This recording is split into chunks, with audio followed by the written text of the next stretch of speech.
Telling startup stories seems to be in season these days. Pick up anything and you'll see a story of a startup. But they all sound the same. It looks as if everybody hustled, everybody put their head down, they hired the best people, they went after whatever they thought was the biggest problem, and all this hustle led to a success story. But guess what? There are probably 1,000 others in the same space who worked harder, or at least that hard, and who went around looking for the best people, hired the people, but guess what?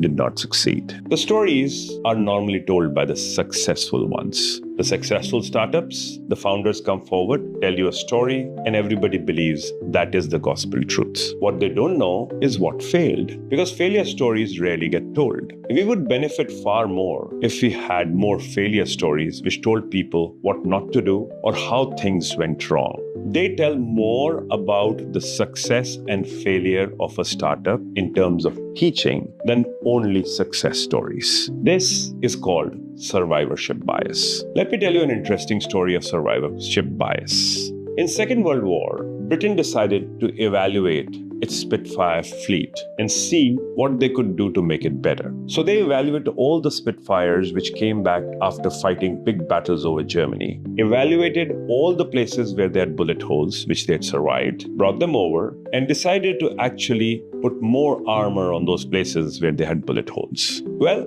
this study on their Spitfires was seen by somebody called Abraham Wald, who was a Hungarian mathematician working in America. He actually said that what they were thinking of was all wrong. He turned the thinking completely on its head. He said, we are looking at the survivors who made it. So they made it despite the bullet holes. The people who probably did not make it had bullets go into those places where these guys do not have holes. The reason why they did not survive or did not make it back was because those bullets were fatal. So what we need to make sure is the places where there are no bullet holes is the places we put more armor on. And this gives rise to a theory called the survivorship bias. There's a bias because history and success is told by the winners. We never know what the losers went through. So next time you find somebody who's ready to share his failure story with you, make sure you give it time. Because remember, you'll probably learn more about success from that story of failure.